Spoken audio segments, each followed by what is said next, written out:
स्वागत है आपका आज के हमारे नए क्लास में। और आज के क्लास में बीएससी फर्स्ट सेमेस्टर वालों के लिए डिफरेंशियल कैलकुलस बुक का आपका टॉपिक लेकर आए हम, लैग्रेंजियस मीन वैल्यू थ्योरम। आपसे हमने पहले भी बताया था, अब इससे पहले जो वीडियो पब्लिक करी थी उसमें जितने भी इंपॉर्टेंट चैप्टर्स थे, जितने भी इंपॉर्टेंट टॉपिक्स थे, वो सारे हमने आपको इस क्लास में बता दिए थे। तो अगर आपने वो वीडियो नहीं देखी है तो आप चाहे तो देख सकते हैं, डिस्क्रिप्शन में हम आपको प्लेलिस्ट दे देंगे। अब देखिए, अगर हम बात करें कि लैग्रेंजियस मीन वैल्यू थ्योरम ये एग्जाम में कैसे आती है, भाई ये काफ़ी इंपॉर्टेंट है।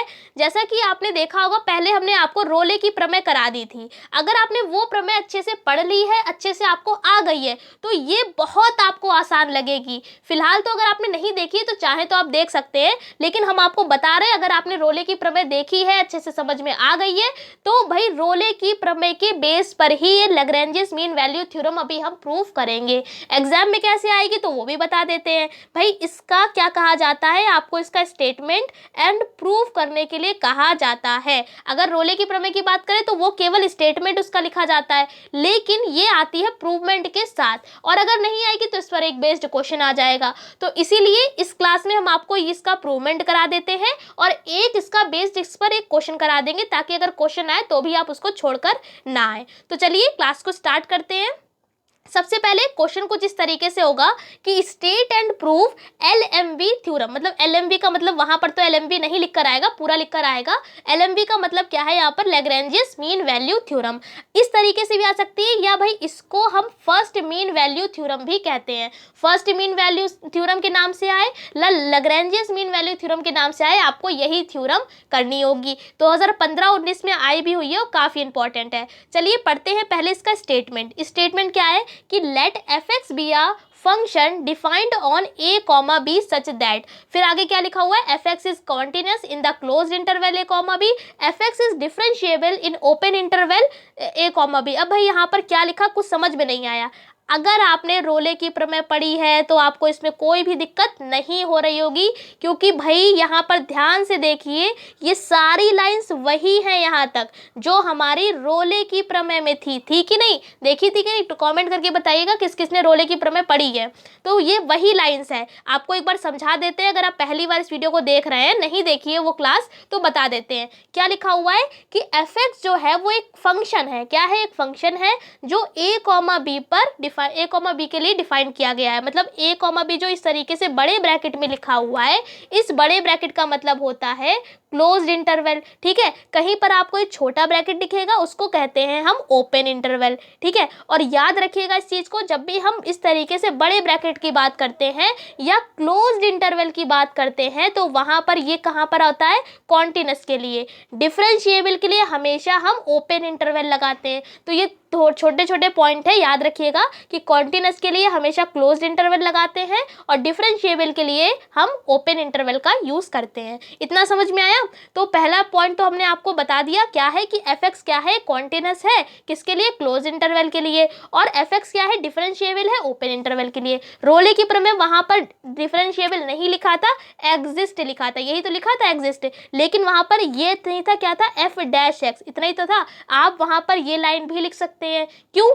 यहाँ पर देखिए भैया, वहां पर f-x लिखा था, इसका मतलब भी तो डिफरेंशिएशन होता है। डिफरेंशिएशन का मतलब समझते हैं, एक बार अवकलन। तो यहाँ पर हमने ऐसे ना लिखकर क्या किया, लिख दिया डिफरेंशिएबल। तो दोनों ही बातें तो सेम ही है, आप चाहे वैसे लिखें चाहे ऐसे लिखें, बात सेम है।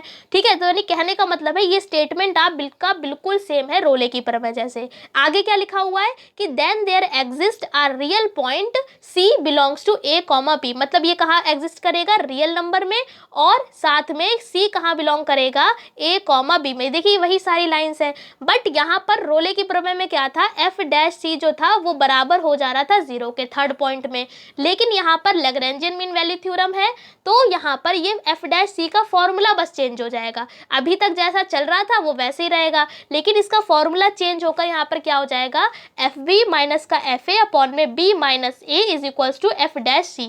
तो भाई इस फॉर्मूले को अच्छे से याद कर लीजिएगा, क्योंकि यही फॉर्मूले के बेस पर अभी आपके आगे क्वेश्चंस भी लगेंगे जब आपकी मीन वैल्यू थ्योरम पर बेस्ड क्वेश्चन आएंगे। ठीक है, अब इस फॉर्मूले को ही आपको प्रूफ करना पड़ेगा। तो चलिए प्रूफ करते हैं। स्टेटमेंट हमने आपको बता दिया है, ऐसे ही सेम हमारा उसका भी था, रोले के प्रमेय का भी था, बस ये चेंज था, वहां पर f' बराबर 0 था, इतना सा चेंज है, बाकी सारी चीजें सेम ही है। तो चलिए इसको प्रूफ करते हैं रोले की प्रमेय के बेस मतलब उसके थ्रू।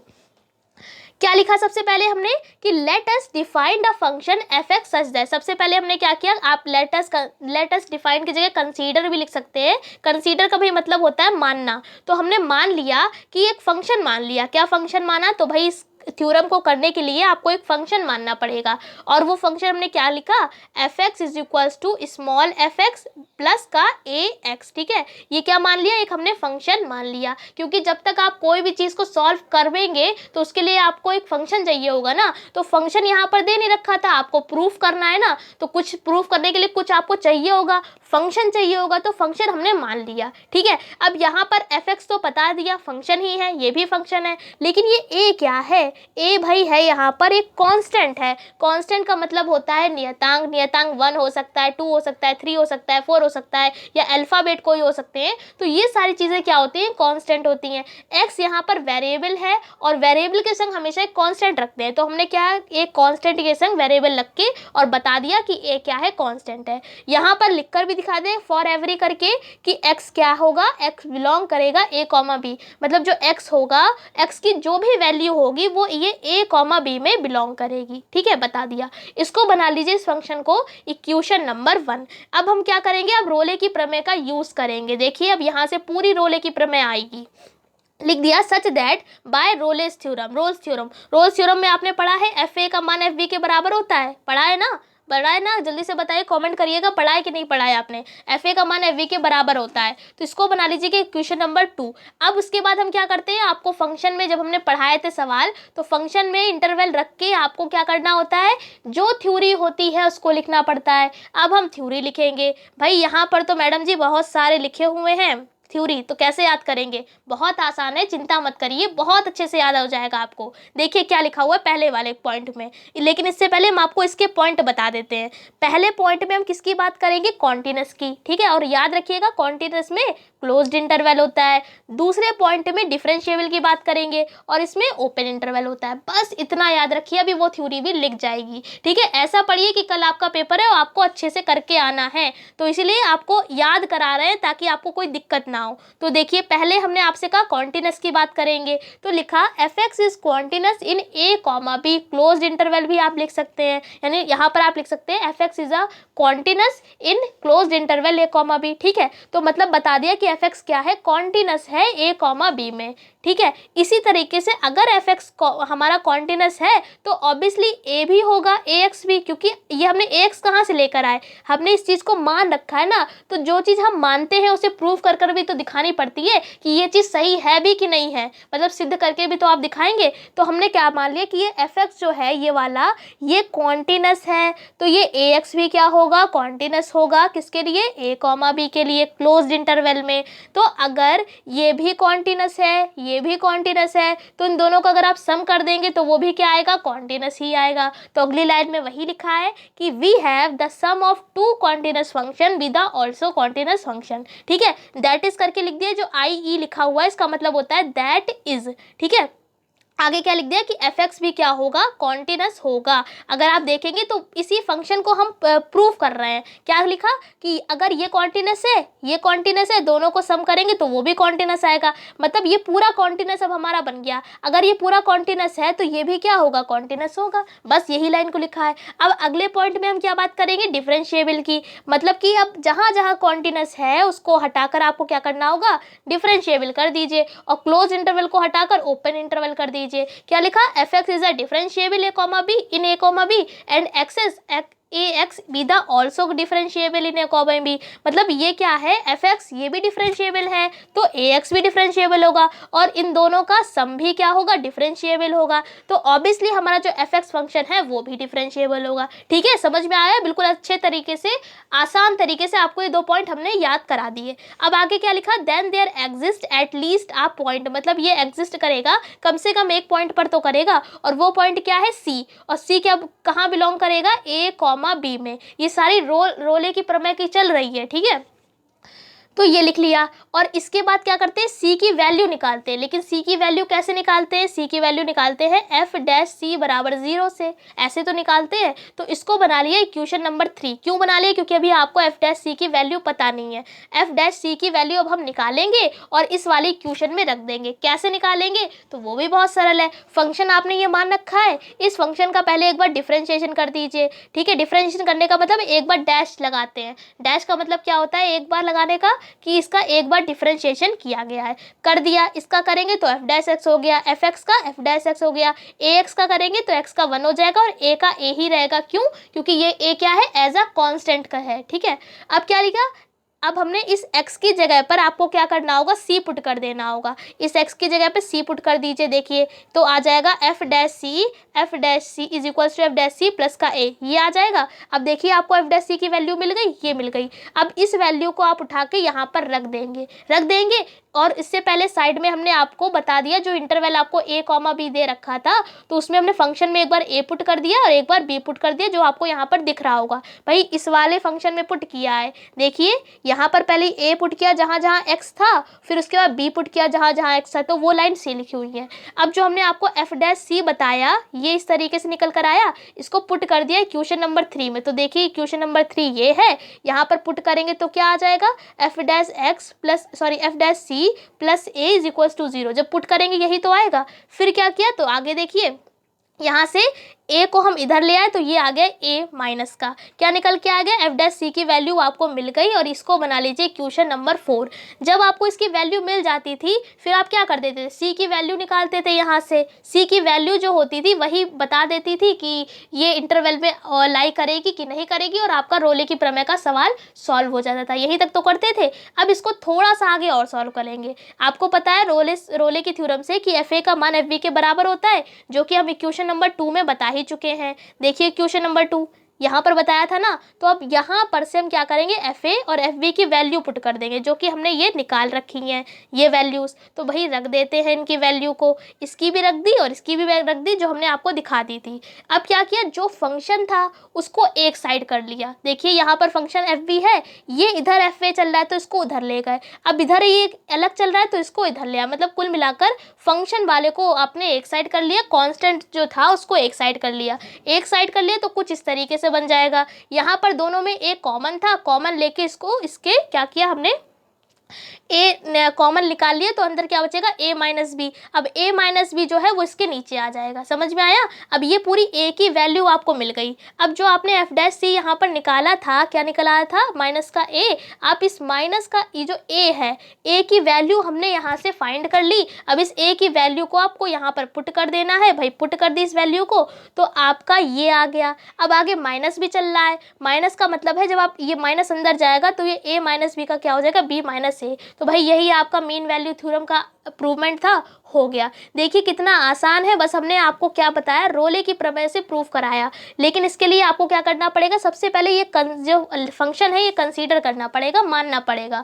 सबसे पहले क्या किया, रोले की प्रमेय से बता दिया एफ ए बराबर होता है एफ बी के, बताया ये कॉन्टिन्यूअस है तो ये भी कॉन्टिन्यूअस होगा, और दोनों का सम भी कॉन्टिन्यूअस है तो ये भी कॉन्टिन्यूअस होगा। फिर डिफरेंशिएबल के लिए यही लाइन लिख दी। फिर हमने रोले की प्रमेय के अनुसार क्या किया, एफ डैश सी का मान 0 के बराबर होता है। फिर एफ डैश सी निकालना पड़ेगा आपको, तो एफ डैश सी निकालने के लिए क्या करना पड़ेगा, फंक्शन की ओर चलना पड़ेगा। फंक्शन का डिफरेंशिएशन करिए, वहां पर x की जगह पर c पुट कर दीजिए, पुट कर दिया c की जगह पुट। फिर जो इंटरवल दे रखा है उनकी वैल्यू भी हमने निकाल ली। उसके बाद क्या किया, एफ डैश सी की वैल्यू जब हम निकालेंगे तो वो माइनस का a आ गई। अब ये a नहीं, कुछ ना कुछ आनी चाहिए, क्योंकि हमें प्रूवमेंट में दे रखा था एफ बी माइनस का एफ ए अपॉन में b माइनस ए, यही तो दे रखा था। तो इसके लिए आपको ये a की वैल्यू निकालनी पड़ेगी। a की वैल्यू आप कहाँ से निकालेंगे, तो इस इक्वेशन से जो रोले की प्रमेय में आपको बताया था एफ ए का मान एफ बी के बराबर होता है, वहां से। फिर क्या किया, दोनों की वैल्यूज को पुट किया, कॉमन लेके हमने सब कुछ सॉल्व कर लिया और हमारा आंसर आ गया। मतलब प्रूवमेंट जो हमारा था वो आ गया। तो आई होप आपके समझ में आ गया होगा कि किस तरीके से हम क्वेश्चंस को करेंगे। अब यहाँ पर एक क्वेश्चन भी आपको बता देते हैं कि अगर इस पर बेस्ड एक क्वेश्चन आ गया तो आप कैसे लगाएंगे। तो देखिए लिखा हुआ है, verify Lagrange's mean value theorem for the function. ठीक है, रोले का आएगा तो आपको लिखकर आ जाएगा, रोले की थ्योरम से वेरीफाई करिए। कॉची आएगा, कॉची मीन वैल्यू थ्योरम से करिए तो कॉची आ जाएगा। मतलब जिस थ्योरम से भी वेरीफाई करने के लिए कहा जाएगा फंक्शन में, वो फंक्शन आपका लिखकर, मतलब वो थ्योरम आपकी लिखकर आएगी। यहाँ पर लैग्रेंजियस है तो आपको पता है इसका फॉर्मूला क्या होता है, एफ डैश सी बराबर होता है एफ बी माइनस का एफ ए अपॉन में बी माइनस ए। अभी तो पढ़ाया भाई, यही तो होता है। यानी कि आपको क्या करना पड़ेगा, इस थ्योरम को वेरीफाई करने के लिए आपको सबसे पहले एफ डैश सी निकालना पड़ेगा, उसके बाद एफ बी माइनस एफ, मतलब एफ बी भी निकालना पड़ेगा, एफ ए भी निकालना पड़ेगा। और बी और ए क्या है, वो तो इंटरवल ही है, तो इंटरवल वही यहाँ पर दे रखा है, क्या दे रखा है 0,4। अब 0,4 का मतलब क्या है, यहाँ पर ए की वैल्यू क्या है 0 और बी की वैल्यू क्या है 4, क्योंकि यही तो इंटरवल होता है ए कॉमा बी। तो ए की जगह पर कौन है 0, बी की जगह पर कौन है 4, तो मतलब ए और बी की वैल्यू तो आपको पता है। यानी आप यहाँ से एफ बी और एफ ए तो बता सकेंगे, क्या होगा वो अभी आगे जब बताएंगे, जब आप फंक्शन में रखेंगे तब, ठीक है। फिलहाल तो आपको बी और ए की वैल्यू तो पता चल गई। अब क्या करेंगे, सबसे पहले हमने क्या किया, जो क्वेश्चन में फंक्शन दे रखा था उसको लिख लिया, क्लोज्ड इंटरवल जो दे रखा था उसको भी लिख लिया। अब क्या करेंगे, इसको पहले सॉल्व कर लीजिए, मतलब ये जो ब्रैकेट दे रखे हैं इन सबको सॉल्व कर लिया। सॉल्व कैसे करेंगे, पहले ये एक्स की इन सबसे मल्टीप्लाई होगी, फिर क्या करेंगे -1 की इन दोनों से मल्टीप्लाई होगी, फिर इस तरीके से खुल जाएगा ब्रैकेट हमारा x-3 और चल रहा है। आगे सॉल्व करेंगे तो फिर ये फिर से इन तीनों से मल्टीप्लाई करेगा, फिर क्या करेंगे, फिर ये तीनों एक दूसरे में मल्टीप्लाई करेंगे। कुल मिलाकर हमने इस ब्रैकेट को सॉल्व किया। सॉल्व करेंगे तो हमारा ये कुछ इस तरीके से आ जाएगा। क्या करेंगे, एफ डैश सी निकालने के लिए पहले आपको इसका डिफरेंशिएशन करना पड़ेगा। कर दिया डिफरेंशिएशन। अब डिफरेंशिएशन के लिए क्या होता है, ओपन इंटरवल होता है ना, अभी बताया था। कॉन्टिन्यूअस के लिए क्लोज्ड इंटरवल लगाते हैं और डिफरेंशिएबल के लिए ओपन लगाते हैं, तो हमने ओपन यहाँ पर लिखकर भी बता दिया। एफ डैश सी निकल गया, यहाँ से क्या किया, एक्स को रिप्लेस कर दिया सी में, तो ये तो हमको मिल गया।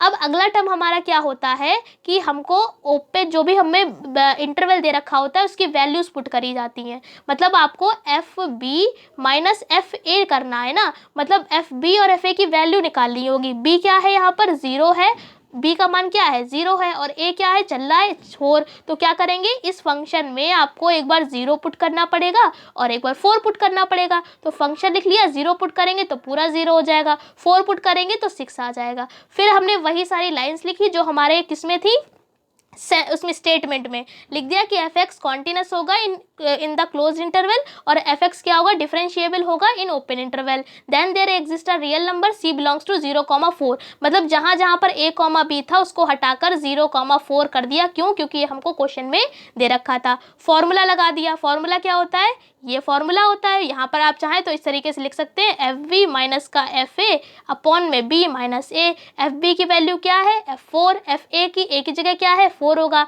ठीक है, तो यहाँ पर वैल्यूज को पुट कर दिया। एफ डैश सी की वैल्यू भी आपको पता है, बस सिंपली तरीके से इसको सॉल्व करते गए और हमारा यहाँ से सी की वैल्यू मिल गई। सी की वैल्यू क्या आ गई, 2 वैल्यूज आ गई। ठीक है, एक क्या आ गई, एक आ गई 2 + 2/3 √3, एक यही वैल्यू माइनस की भी आ गई। यानी कि इसका मतलब है ये वैल्यू जो है वो बिलोंग करेगी 0,4 में, जो हमने नंबर लाइन बनाकर भी दिखा दिया। लास्ट में क्या लिख दिया, हेंस करके, hence all the conditions are satisfied so Lagrange's mean value theorem is applicable to the function f x. मतलब तीनों जो हमारी कंडीशंस थी वो अप्लाई यानी सेटिस्फाई हो रही हैं, तो जो लैग्रेंजियस मीन वैल्यू थ्योरम है ये क्या होगी, फंक्शन के लिए एप्लीकेबल होगा।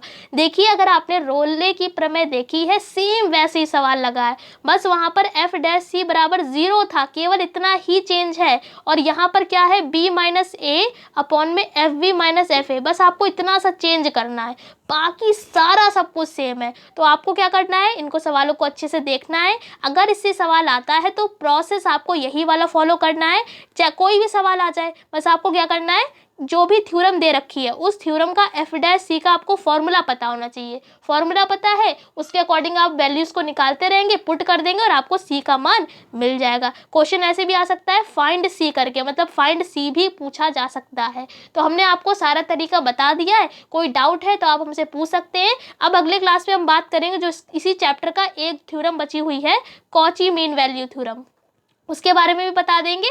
तो आपका ये वाला जो थ्योरम्स वाला चैप्टर है वो खत्म हो जाएगा। ठीक है, तो इस क्लास में इतनी रखते हैं, अगले क्लास में मिलेंगे कॉची मीन वैल्यू थ्योरम के संग। और वीडियो आपको कैसे लगी कमेंट करके जरूर बताइएगा। और इसकी पीडीएफ जो है वो आपको टेलीग्राम पर मिल जाएगी। तो टेलीग्राम पर अगर आपने ज्वाइन नहीं किया है तो सर्च कर लीजिएगा जाकर डेप्थ स्टडी, आपको चैनल मिल जाएगा, सारी पीडीएफ वहीं अपलोड कर दी जाती हैं। तो इस क्लास में इतनी रखते हैं, अगले क्लास में मिलेंगे नए टॉपिक के संग। तब तक के लिए जय हिंद, जय भारत।